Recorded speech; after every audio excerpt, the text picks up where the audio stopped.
Persona, a long series of games with an even longer history right on its back. Now, I could sit here and talk about stuff like Megaten, SMT, just all that whatever.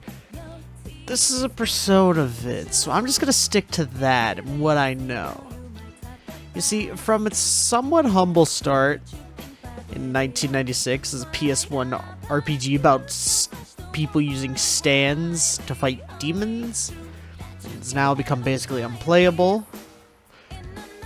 From my research, Persona didn't really get that much of a following, at least not till the third entry in the series, all the way back in 2006. Now, I say this only because by that time, we got used to games like this, and the whole anime aesthetic sort of became more mainstream as things went on. As for Persona 4, Persona 4 was released on PS2 in 2008. Yikes, PS3 already out by then.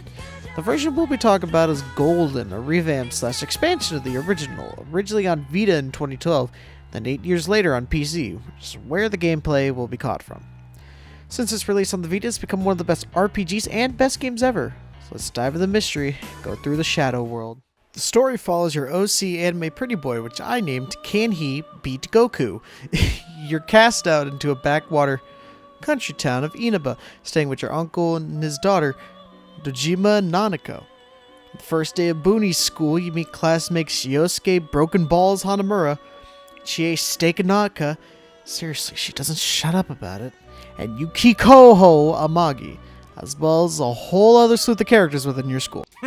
That's it. You're on my shit list. Effective immediately. Things truly kick off once you hear of the Midnight Channel, a small rumor in town said to show your soulmate. And you can put your hand in the TV. Because reasons.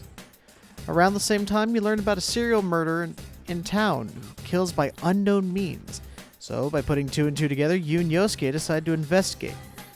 Along the way, you learn of a world inside the TV, the fog, and personas, all from the worst party member in the game, Teddy. See, a persona is a manifestation of someone's will and spirit awakened. So, with you getting Izanagi, Yosuke, and later Chie and Yukiko accepting themselves and awakening their personas, your little detective team begins, expanding with Teddy, Kanji Tatsumi Port Island, Risei Kujikawa, who I call Reset Button, and Naoto Cute as a Button Shirogane. It's up to you and your island of misfit toys to save people who appear on the Midnight Channel before the fog settles in, all while uncovering a killer and living a normal high school life. And wacky hijinks ensue. So the game is afoot. Alright, now it's time to go over gameplay. So for those who haven't played a Persona game before, here's the basics. Inside the TV world, there's a JRPG. With the open world, this is something like Earthbound, with aspects like sneak attacks, being surprised, enemies just out in the open, counter shadows that take many shapes and forms, each with their own strengths, weaknesses, buffs, debuffs, and all. It's standard RPG affair, but with an extra element of strategy of mixing and matching skills, personas, and party members. To me, it's like Pokemon, but much harder and tactical, so mashing a single button playing to weaknesses won't always work. Outside the TV, you live the life of a normal high schooler, free to do as you want with what's given you. And as more gets unlocked, so do activities and characters, all with an air of time management, hanging out with who you want when you want, building bonds, or your own social stats, such as knowledge and courage. Though this is where said time management comes in, as doing one activity takes a metric fuck ton of time in the game universe, so choose wisely, but the risk is worth the reward, especially in S-Links. These are the bonds with certain characters you form, as you learn their stories, struggles, and, with party members, gain skills such as taking a lethal hit for you, or certain skills for the personas. The game has a lot in it that it's hard to cover in one playthrough, let alone in this video. I haven't even gotten into the deep mechanics of combat, Persona Fusion, which is half a video in itself if I went into the deep mechanics of it. You got the Velvet Room itself, skill cards, coffee shops, bike rides, part-time shops, side quests, shuffle time, secret bosses, gardening. If I did decide to cover everything in this game, this would be almost an hour and a half, at least. Maybe if I come back to re-review this someday.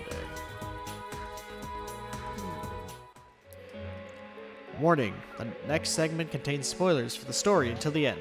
Timestamp will be shown so you know where to skip. Okay? 3, 2, 1, go! So, by the 5th dungeon, we hear of Mitsuo Kubo, someone claiming to be the killer, but sadly it's just a red herring, who did it merely for the attention. More time passes and your sister, the Junes cult leader Nanako, gets kidnapped. The culprit being a man named Taro Namatame, who dressed in his uniform as delivery man to clearly get her. Dojima gives chase, and a car crash lands the three of them in the hospital. After a dramatic scene with Nanako, which gets ruined for me later, but not as bad as a different character, Namatame escapes into the TV with Nanako, then absorbs a bunch of shadows to become whatever the hell this thing is. After getting him and saving Nanako, the case is solved, and the game is over. And this is the part where we throw our heads back and laugh. Ready?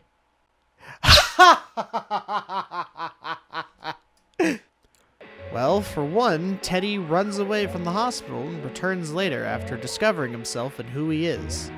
Secondly, the gang deduces that there has to be someone pulling the strings due to lack of evidence against Namatame. After some investigating, the gang comes to the conclusion that the true villain is Toru Adachi, the Bumble King of the police force who works with your uncle and counters the team at various points being a fucking goof. After he rambles about society bottom text, you fight Adachi and the Yu-Gi-Oh monster controlling the fog. The case finally comes to a close and the game is finally over. Which is what I would say if this were vanilla. But this is Cocoa Caramel Swirl Deluxe EX Plus Alpha Game of the Year Edition. See, there's this character named Marie, who's a punk-looking girl with amnesia of who she is, that you could find outside the Velvet Room on certain days. And you could just take her out wherever. Maxing out her wrestling causes her to disappear, and Kanhi to see visions of her throughout various nights.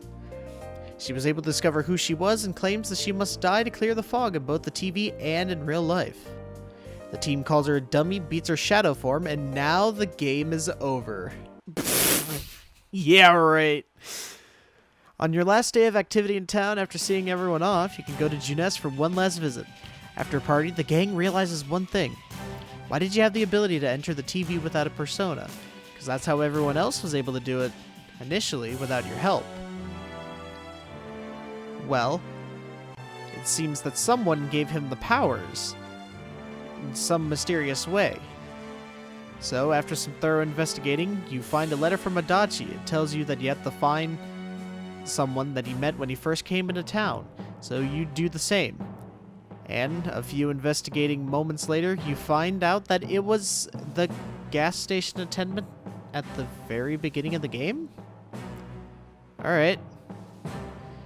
Who reveals herself to be Izanami, basically the god of the world, controlling everyone else who you have fought up to that point. She tells you that she was able to bestow the powers of the TV to Adachi and Namatame in a very similar way that she did to you by just shaking their hand, because that's how powers get transferred.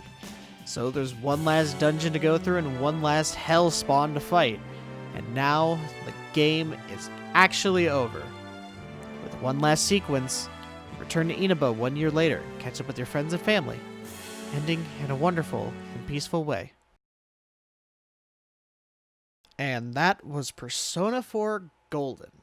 Now, what did I think about it? The better question is, what did I not think about it? Alright, bad jokes aside, I do have a couple minor nitpicks with the game, but this is just me and my experiences with the game. One, there are a few very vast tonal shifts within various dialogue sections. I don't mean stuff like the school trips and whatnot, because the kids need some time to relax, but I mean stuff like where they'll be talking about the case, or they'll go into something goofy. Or sometimes the other way around. It's a bit distracting personally, but there's nothing I can do about it. It's probably just the way that it's written over there in Japan compared to what we're used to here in the States. There's also random moments when the tone just takes a complete 180, worse than what I was just talking about before. Like, you could be having a serious talk about the investigation, then someone will say something stupid like, oh, what about this thing? Everyone will just be like, you freaking idiot. You stupid. It gets even worse when Rise and Teddy come along. Don't get me wrong, I love these characters, but the way that they have some of their exchanges and dialogue really get on my nerves, especially Teddy every 5 seconds. Him and Rise be thirsty for their senpai/senpais. It's unbelievable. There's also talk about difficulty, which I had personally. My first playthrough, when I played it on stream, yeah, I struggled a bit, especially Shadow Teddy. Fuck that fight. That fight sucks, honestly. But everything after that, it just took one session of grinding, and then that was it. I was able to breeze through most of it, especially on this playthrough with New Game Plus. As soon as I was able to get my almighty attack Beelzebub, oh man, this game was a breeze. So I guess there is that, even on the highest difficulty, which I was playing on with few modifiers to make sure that I didn't tear my hair out. But of course, again, these are just minor nitpicks that sort of sour the experience for me a little bit. Nothing to really be taken seriously. This is just what I thought. Everyone has their own thoughts and differences on what they want, and that's totally fine. But nitpicks aside, I've been clearly living under a rock, and I never played this game till at least a couple months ago when I played it on stream. I could definitely see the reason why this was a big deal and a big hit. This game is freaking awesome. It soon became my favorite game of the year for all it does. I love the story, the mystery, the characters, even Teddy, though I don't like him at all, really, even after completing his S-Link. The combat, which did become a bit easier after I cheesed grinding in Naoto's little dungeon using Megidolon and the gold hands. It brings a feeling of living a life. It puts you in the shoes and becomes your life. You become your character. And that's great. The game is powerful. It makes me emotional. I love it dearly, and I'm glad I played it again for this review, being just as good as the first time, actually, which rarely happens. I had fun in working something new for a change. I'd never done a review before, so this is probably the best start that I could have had, really. If you want to see more of this kind of stuff, then just let me know. I'd love to hear what people think about it, even if you didn't like it, even if you thought it was bad, but if I do more, then yeah, it'll get better. Either way, thanks for listening to what I had to say about this game. Persona 4, if you haven't bought it, you haven't played it yet, what are you doing? Go do that. I highly recommend it. Especially if you're new to Persona in general. I think this is a great start. Well, with that, see y'all later. Adios. Hey there, this is post-editing Cameron. As I am finishing up the review, I just thought I'd have this little voice clip playing over these mini credits that I have. This review took me a couple months, and it's sort of like a passion project of mine, so I'm just glad I worked on it. I have a shorter review that I want to do for December. That won't take as long to make. I want to say again, thanks everyone for watching this content. Goodbye. Credits should be done by now.